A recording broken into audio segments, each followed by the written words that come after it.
So, as I shared, we've been exploring together what I think is a great little gem of a book. Very practical, very uplifting, and I love things that are easy to remember. And these 7 Whispers of Christina Baldwin's are really just short little gems, easy things to hold in mind and to pull up into our awareness when we need them. And if you've just joined us or just come back and have missed some of them, I just want to very quickly run through the gems that we have already looked at, or the whispers we've already looked at. The first we began with was the idea of maintaining peace of mind. And just using that phrase to ourselves when we notice that we've kind of lost our sense of peace or feeling irritated or worried or frustrated, to just remind ourselves that we always have a choice, and sometimes just holding a phrase like, maintain peace of mind. Maintain peace of mind.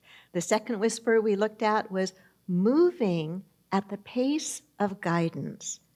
And so with that is the idea that action is necessary in our lives. We pray, we meditate, and then we need to get up off our affirmations and move. There's an action that we need to take in life to move our life forward. But the idea of moving at the pace of guidance suggests that sometimes we're going to be moving quickly, sometimes we're going to be moving slowly, but most of all, we're going to try to synchronize our movement, our actions, with that still small voice within, that inner guidance, that hunch, that gut knowing, whatever it is that you call that. And then we looked at the idea of practicing certainty of purpose, that there is a reason that we are here. There's a reason that we've incarnated at this point in time and history, into the families that we are in, into the communities that we are in, into the world that we're in, and that we each have a role that we can play, and that as we work to grow and to heal ourselves, that helps us to be able to be a positive influence to others. And that certainty of purpose is grounded in this knowing that we are not here by accident, we are here by divine appointment, and that each and every one of us is worthy. Each and every one of us is worthy. And then last week, the whisper that we were looking at was the whisper of surrendering to surprise. And packed in that whisper, packed in that idea are 2 important words, I think: surrender and surprise. And surrender is a word that in our culture we sometimes struggle with, because it's easy for us to think that surrender means giving up, when what it really refers to spiritually is yielding or giving way to that divine flow in our life, being present to that and being able to be moved by that.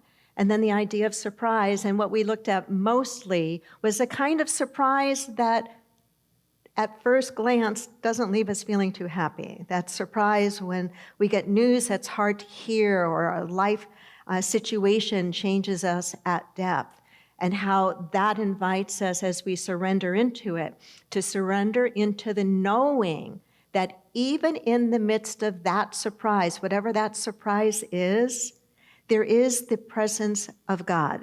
In the midst of that surprise, there is a seed for growth. There is a seed for learning. There is a seed ultimately for a blessing. And today, the idea of ask for what you need and offer what you can. Ask for what you need and offer what you can. Say that with me. Ask for what you need and offer what you can. It's this idea of reciprocity.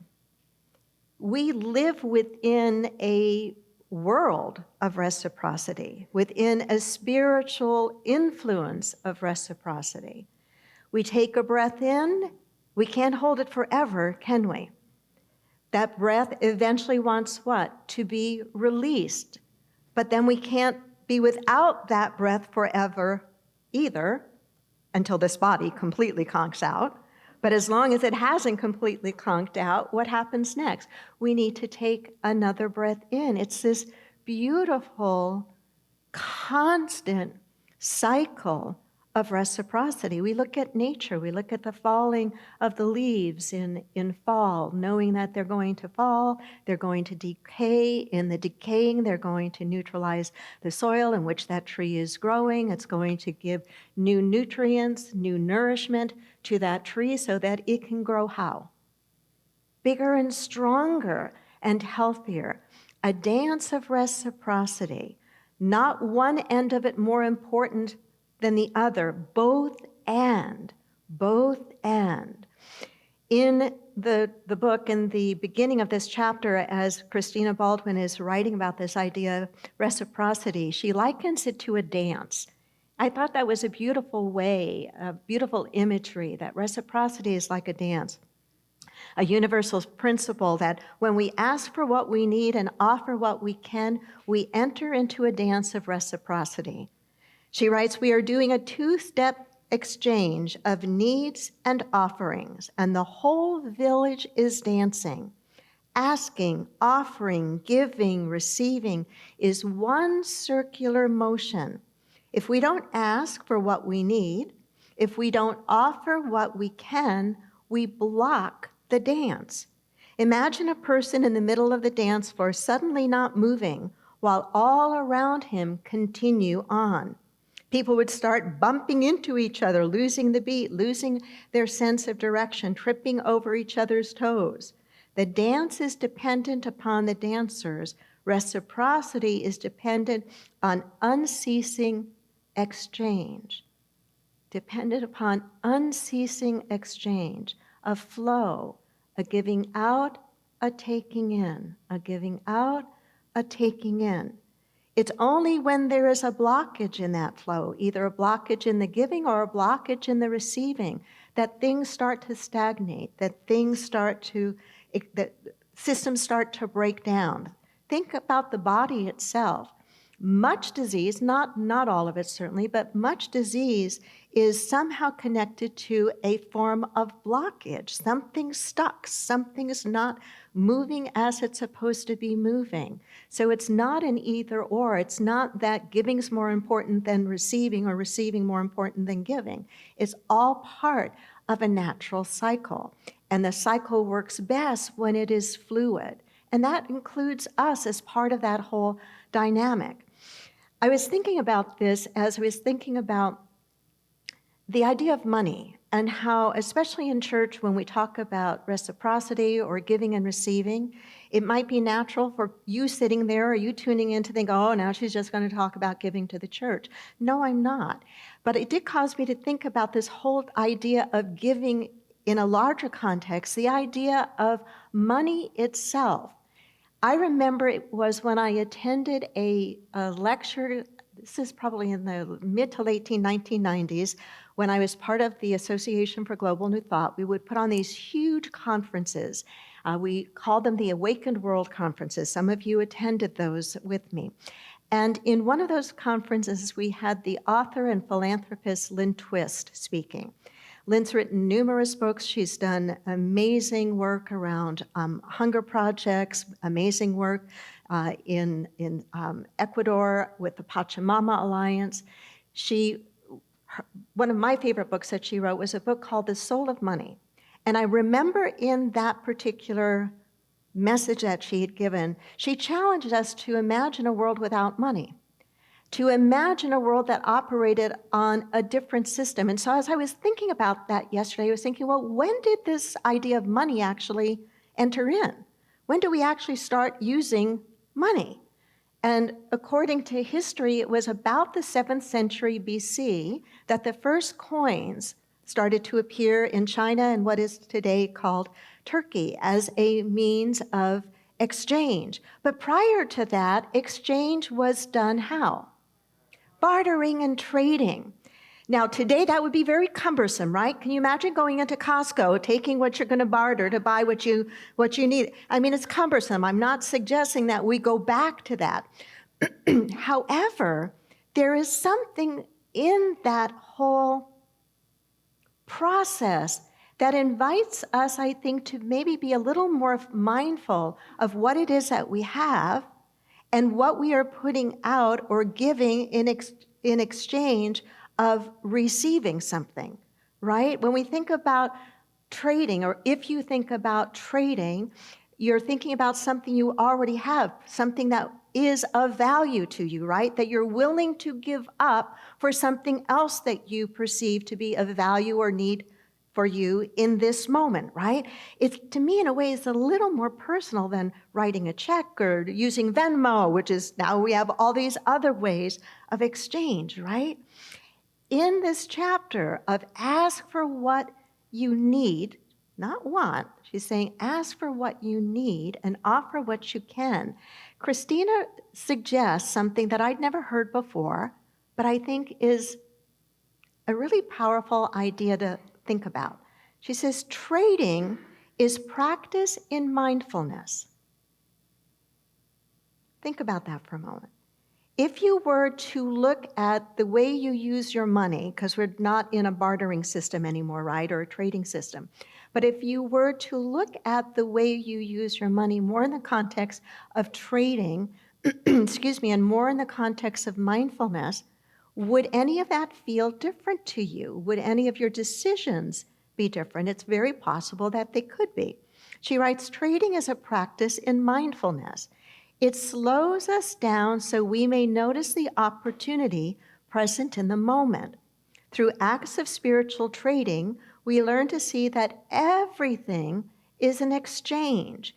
Today, I will ask for what I need, not want. I will ask for what I need, first by becoming aware of what that is. By becoming aware of what that is. To ask, today I will ask for what I need, not want, first by becoming aware of what that is. Today I will offer what I can by holding all the choices I make within an understanding of reciprocity. Holding all the choices I make within an understanding of reciprocity. The trajectory I set into the day is not a straight line. It's a dance of intersections and connections between myself and other people and the opportunities we create as we cross each other's paths. In the early part of our time together, I shared with you the quote from Nona Brooks, "Life is a constant exchange of giving and receiving. To live fully, we must be willing to ask, to receive, and to offer. It's in this cycle of reciprocity that we discover the fullness of God. In this cycle of reciprocity that we discover the fullness of God." I think where we get hung up sometimes with this idea of the flow of reciprocity as it relates to asking for what we need and offering what we have is that sometimes we're too stuck on I ask here and therefore I expect to receive here. And sometimes it works that way, but not always. The law of reciprocity, I believe, works in a much larger time frame and a much larger sphere. So when I'm asking of life or I'm asking of the universe for what I need, it may be inspiration, it may be an idea, it may be an opportunity, I must be present to what I have that I can offer. But I also need to know that where I'm asking, I may or may not receive from that person or that situation. Does that make sense? And so it requires, I think, of us being more mindful that when we are putting out an ask, remember in the very beginning, Christina writes about this idea of call and response, that anytime we are asking, that we are praying, that we are putting something out to God or putting something out to the universe, it is a call. And there will be a response that comes back. But we've got to not only be mindful, we've got to broaden, I think, where and how we listen to and for that response. Because sometimes it can surprise us. We may give in one direction. We may offer what we have in one direction, only to receive in a different direction. And it's important that we get that. She writes, sometimes reciprocity is immediate and obvious. Sometimes we may not see it for years. We need to remember that in this dance, we are not doing this alone. Everyone is trading with everyone else, but not everyone is thinking about it. But not everyone else is thinking about it. And then she shares a story, and I want to read the story that she shares of an action that she took to support a teenager in her neighborhood. She writes, I recently chose to help a teenager through her first year of college by lending her my car several days a week.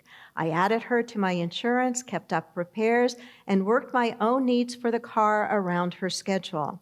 I entered this agreement to signal my long-term support for her and to provide an opportunity for us to practice negotiating with each other.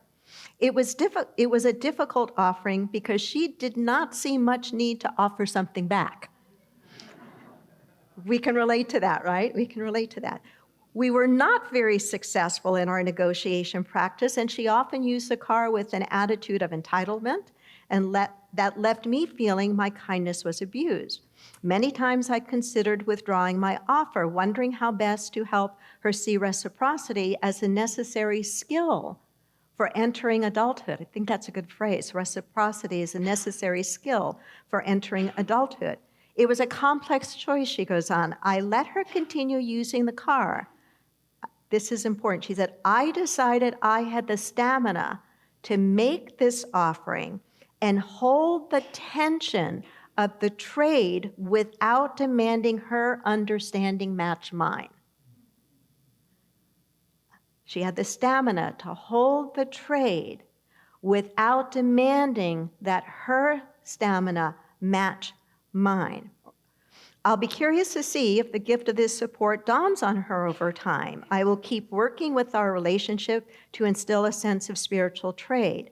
I will keep track of my limits, for I'm responsible to myself to see that I'm indeed asking for what I need and only offering what I can. And therein is the gem for us, the awareness to ask for what we need with the willingness to offer what we can. It does not mean that the other person is participating in the same way as we are. And that's where our ego comes in. That's where we get ourselves in trouble, I think, because we are trying to make everything match up. And have you noticed that it doesn't usually work that way? If you're a parent, you absolutely know that it doesn't work that way, right? You absolutely know that. It's spiritual trading that creates this flow. And I think the spiritual trading has to do with the motivation behind what we're doing. See, she was very clear. We may not have made the same choice that she made with the teenager. We may have started and been willing to make such an arrangement in the beginning, but then we may not have had the stamina to continue, and we may have stepped out. I don't think she's saying there's a right or wrong here, other than you need to know yourself. You need to be clear with what your motivations are when you are offering what you can. Does that make sense? Because we've all known people who are really, really, really, really good at receiving and never giving. And we know people who are really, really, really, really good at giving and never receiving. And neither end is particularly helpful. Going back to just a cycle of breathing, you can't just always breathe in. You can't. And you can't just always breathe out. What do you have to do? This is not a trick question. I know you know the answer. And even if you can't put it in words, your body's doing it automatically. It's the reciprocity. It's the flow of life itself. I never did memorize this piece of poetry, but I love the idea contained in this piece called The Two Seas in Palestine. And it's this idea, a truthful concept, that there are two seas in Palestine. There is the Dead Sea and the Sea of Galilee. And the only difference between these two seas, the Sea of Galilee is alive and vibrant, and people play around it, and children swim there.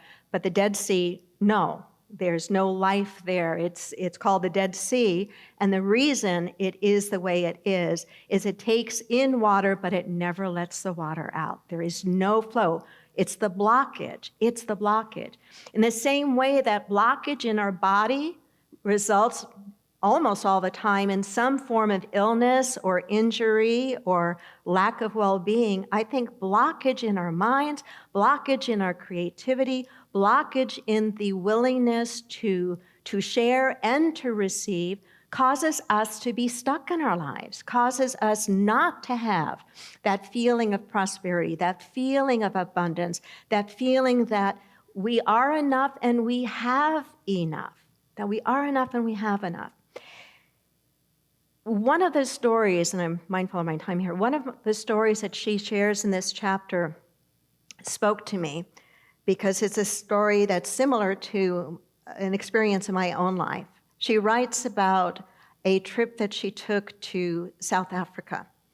And in that trip, she saw things that she had not seen before, and she had seen in parts of her time in South Africa things that looked very much like our life here. You know, shopping malls filled to the brim with anything that you could possibly want, the same kinds of things that you and I enjoy here.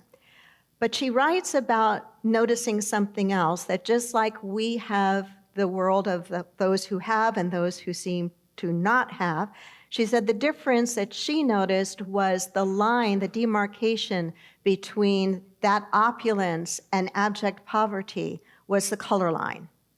And that you had all this wealth right up to a very clear border of shacks and people living in poverty and people living not with exchange of money, but with bartering and trading and sharing from whatever it was that they made to share and barter with their neighbors. And she writes in this chapter about a conversation that she had with a woman in that other marketplace area, not in the ones that look like what we have here in San Diego, but in the very poor section of town. And as she started to have a conversation with a woman in that particular area, she started to talk to her, and the woman said to her, "We're happy to be poor in Africa, that we might teach the world how to be rich in spirit." Just take that for a moment. We are happy to be poor in Africa. Now, I don't know if every person living in that situation would use the word happy, but I think there's an important idea that's being shared here. We're happy to be poor in Africa that we might teach the world how to be rich in spirit. Despite our painful history, of course she's talking about apartheid, despite our painful history, we are attempting to bring our society back together in a way that honors all those who are here as essential members of the community. It's taking too long. Some people are angry. Some people are afraid. Nevertheless, the experiment continues, and we are all in it, and you are in it with us, even though you are thousands of miles away. What are you going to do when you go home? What are you going to do when you go home? Christina writes about how that landed on her. I remember John's and my time in India, our time in South Africa, in Johannesburg, in things that we saw. And I've shared this with you before, that coming back, I was haunted by this discrepancy and haunted by the idea of it would be so easy and nice to forget the things I had seen and just crawl back into my life as if I'd never really experienced or seen any of that. But I also knew deeply that that experience, much like Christina was writing of hers, was meant to break me open, to not fall back into forgetfulness, to remain aware that we are part of a human family. You know, what was it that John Donne wrote? "No man is an island entire of itself. Every man is a piece of the continent, a part of the main. If a clod be washed away by the sea, Europe is the less." That who we are and how we be and what we say and what we do and how we live actually matters. It matters not just to us individually, but matters in a larger scale. How we choose to live influences the children and young people around us, what we stand up for, who we stand up for, how we share of what it is that we have. And that can be encouragement, that can be wisdom, that can be, it doesn't always have to be money. Sometimes money is not what is needed. Sometimes it's knowledge, it's opening a door for someone, it's realizing that to the extent that we care for one another, all of us will do better. All of us will do better. None of us can fix all of the problems, right? But are you aware of any problems around you that you can, maybe not fix entirely, but you can do something to make it a little bit better, a little bit easier?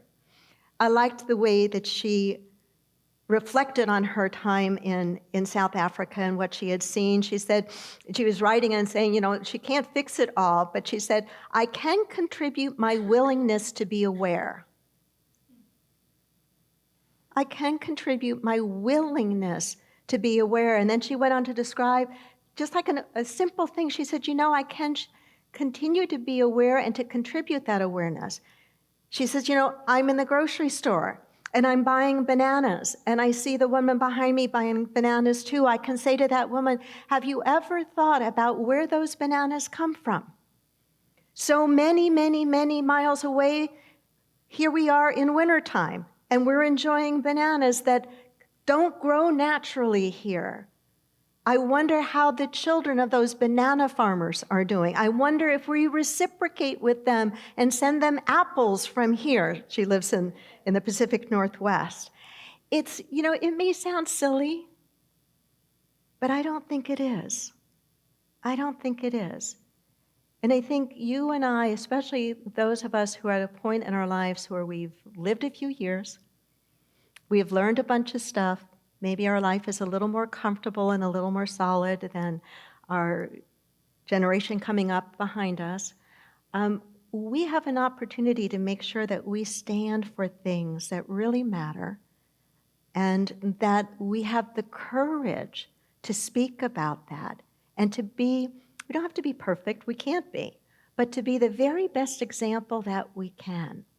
To be the best example that we can. Yes, there are things that you and I need, and we can ask for that. And that in itself takes a certain amount of humility, right? Ask for what you need and offer what you can. To ask for what you need, you have to be aware of what it is that you need.